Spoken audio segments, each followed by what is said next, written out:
Jacob. Jacob. Sean. RM. Ayan, magsiswimming kami mga kabarang. At malapit na nga kami mga kabarang. Pasok ka lang dyan sa kanto na yan mga kabarang. Ang daming pool dyan. Ang daming bila dyan mga kabarang. Pero dito kami sa may San Isidro, ayan. Sa may La Familia. At nakarating na nga kami mga kabarang. Ayan nga pala yung parking area nila mga kabarang. Ayan. Nag-tricycle na lang pala yung mga tatay ko mga kabarang. Ayan mga kabarang, napakalawak ng kanilang parking area. Ayan. Pasok na tayo mga kabarang. Ayan, kung gusto mag-wish dyan, pwede mga kabarang.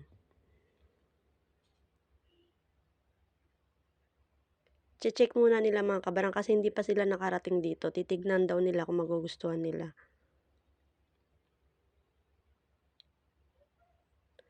Ayan. Diyan sa tulay na yung mga kabarang, nandyan yung isang pool area nila na merong bubong. Napakalilim dito mga kabarang. Ay hindi ka mag-worry, mangingitim ka. Ayan kanila mga cottage mga kabarang. Ito pa yung kanilang kiddie pool mga kabarang. Yan, meron din bubong. Ang entrance fee nga pala dito 120 mga kabarang. Ang mga cottage nila 800 to 1,000. Daytime lang mga kabarang, wala silang overnight. Ayan mga kabarang, napakaganda 'di ba? Kung ayaw mo mainitan, ayaw mo umitim, dito ka mag-swimming mga kabarang. Affordable na. Malinis pa. Ayan mga kabarang, ayun kiddie pool nila, may slide din sila mga kabarang. O diba, napakaganda. Ayan, cottage din nila yung mga kabarang, yung nasa pool area na yan, nasa harapan na yan. Pwede ka na mag-chill-chill dyan habang nakababad ka sa tubig mga kabarang. Ayan pa yung kanila mga cottage na tig 800 pesos mga kabarang. Ayan kanilang toilet, harapan lang ng pool area. Ayan, meron silang lababo dyan. Sa dulo naman mga kabarang yung shower area nila. Ayan ang mga pamangkin ko at ang anak ko.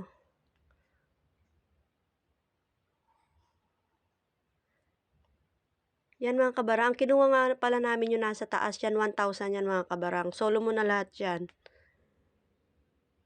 May sarili nga palang iyawan dyan at lababo mga kabarang. Yung mga cottage nila may sariling mga lababo at ihawan.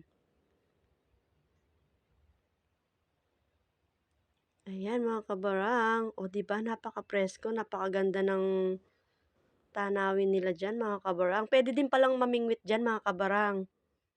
Abang nag-chill kayo, namimingwit kayo, pwede naman.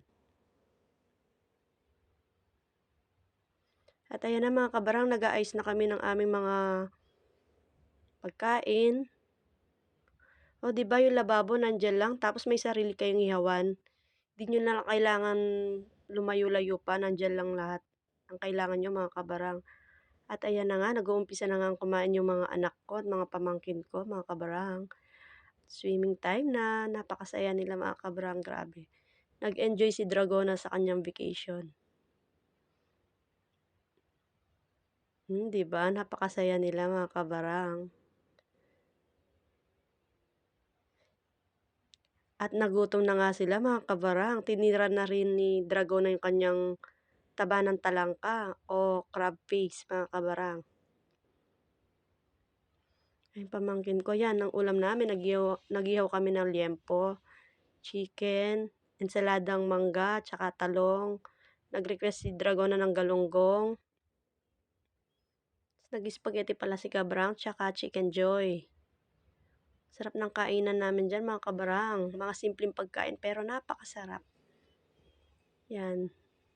Sobrang na-enjoy namin yung swimming na yan mga kabarang. Di mo na kailangan pa lumayo. Ayan pala sila RM at ang kapatid ko at ang mga pinsan ko. Chill-chill lang sila mga kabarang. At nag-swimming ulit sila Dragona mga kabarang.